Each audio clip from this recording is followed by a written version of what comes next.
Welcome back to the channel. Make sure you hit that subscribe button as we are only 24 away from 200 and I can't believe how fast we've gotten to this point, just knowing that less than a month ago we were only at I think 129, give or take. So today's video we are going to be talking about who the 7th defenseman is going to be in my opinion, and there is a reason why I think it will be this guy. And my expectations for this defensive group going into next season, and a little bit of an update by Bill Daly. It's not totally confirmed yet. So let's start with that. So Bill Daly told reporters that the head guys of the NHL and the NHLPA have been in constant talks. There hasn't been meetings because of the whole COVID thing, and it's hard to get meetings to go, but there has been phone calls between the higher ups in each department. And with going off of basketball starting December 22nd, the NHL is using kind of their format as well, and they're trying to push for January 2nd as a startup date for the NHL, and to still have between a 70 and an 82 game season. Of course, you could fit an 82 game season in that if you take away the week off break and, take, not that I want to see the All-Star game gone, but there's ways, play more back-to-backs, and especially if it's in a conference, you can pretty much do that. Like the All-Canadian division, have teams played back-to-back a couple times. You can still fit an 82 game season. So that's the update there. Now the 7th defenseman, and we've talked about this somewhat, and a lot of people were like, well, it's going to be Bouchard. It's going to be Bouchard.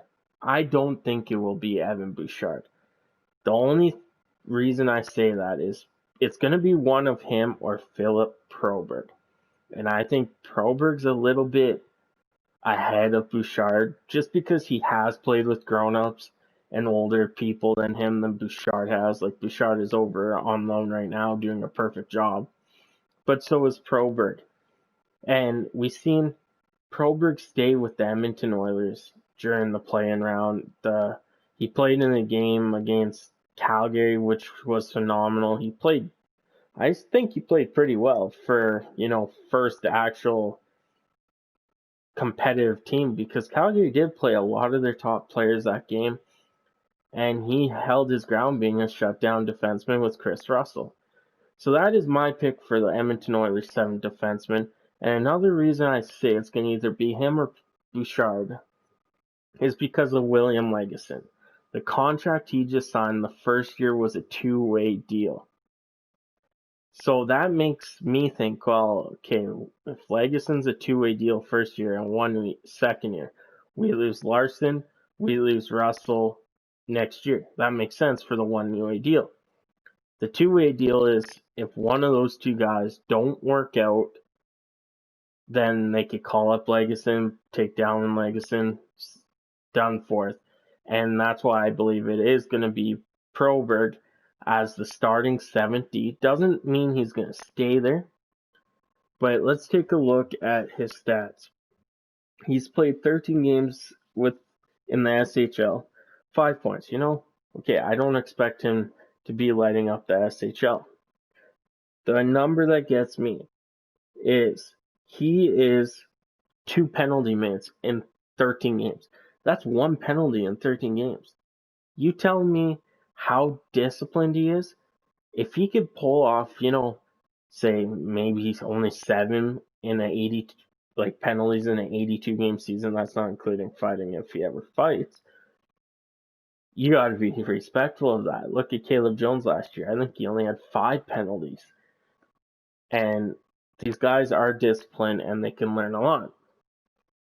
So now, that's my 7th defenseman. My expectations for him this season is to, if he does crack the roster, which I believe he will, as the 7th defenseman, let him play his 10 games or whatever it is.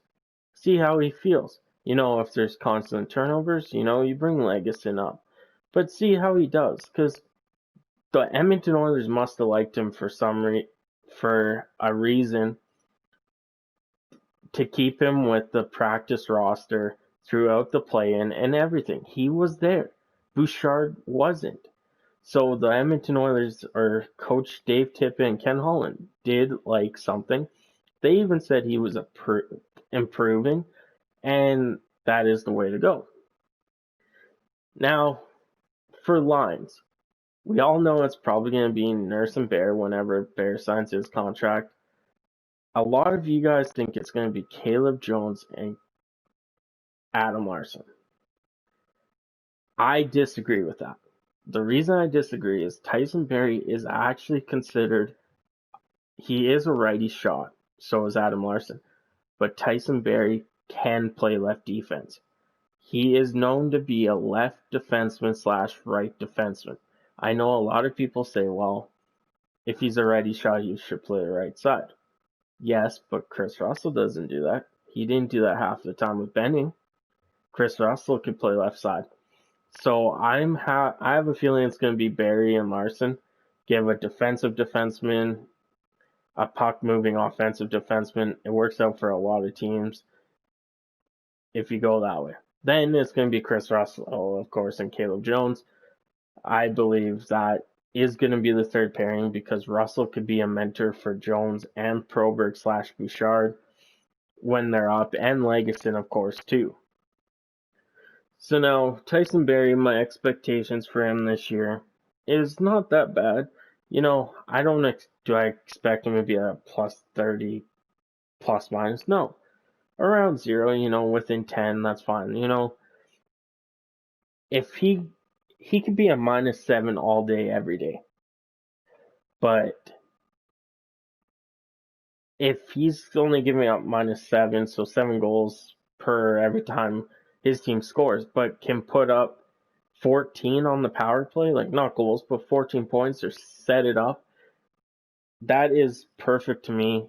I believe Tyson Barrie, will be around that 0 mark when it comes to the plus minus points wise. Like I said, he has the potential. He has the potential on this team to hit a 50-point season. He's done it 2 or 3 times in his career. I believe he can do it again. Chris Russell, I believe, if depending where the Edmonton Oilers are this season, that he sits at least 10 to 15 games. Not injured prone, like injuries, he just sits. If the Oilers, hopefully they're not, are, not really near a playoff spot, it's probably going to be Bouchard, Legason, and Broberg rounding up the bottom 2 pairing. And then Russell will just be there mentoring them. Russell, I'd go 15 points easily this season. We have a third line we have 3 lines that can produce no matter who you put where. All 3 can produce. Darnell Nurse is an iffy one. If you look at last season, Darnell Nurse had 33 points in 71 games. My expectations for Nurse is he had 24 penalties in 71 games. That evens out to about 1 every 3 games. Dial that down. I don't care if you dial it down by 5 penalties. That's 5 penalties your team's not on the ice for. And I believe he could have the potential to finally come out of his shell and be that 50-point guy like Barrie. He has the shot. He likes to shoot. I know Dolany TV a couple seasons ago or last season was like, put this guy on the 4th line. He plays like a forward. He could be a Dustin Byfuglien. Like, this guy has an amazing shot, passing 50-50, but he has this shot and offensive instinct that, if he could find a way to put his shot through bodies like Tyson Barrie knows how to, watch out, rest of the NHL, he finds that, goodbye, 50 points easily. So that's my expectation is, just for Nurse, put the puck on net now and the penalties die down. Now, Caleb Jones, do what you're doing, man. Do what you did last year. You had 9 9 points in 43 games. You know, as playing on a third line, you only get maybe 16 minutes of ice time. But the number that stands out to me, 5 penalties in those 43 games. I will take that, no doubt about it. There's going to be penalties that go against you. There's going to be penalties that, it just happens. The refs could be against you that game. Your stick was kind of too far in. You didn't think so. Those kind of penalties suck. As Oilers fans, they always seem to go against us when we have that one reffing for us. Next one here. Adam Larson. My expectation for him is to play all season. Don't get hurt, man. It's not worth getting hurt. I was at that game when he got hurt. The first game of the season. And he blocked a shot, off the ankle.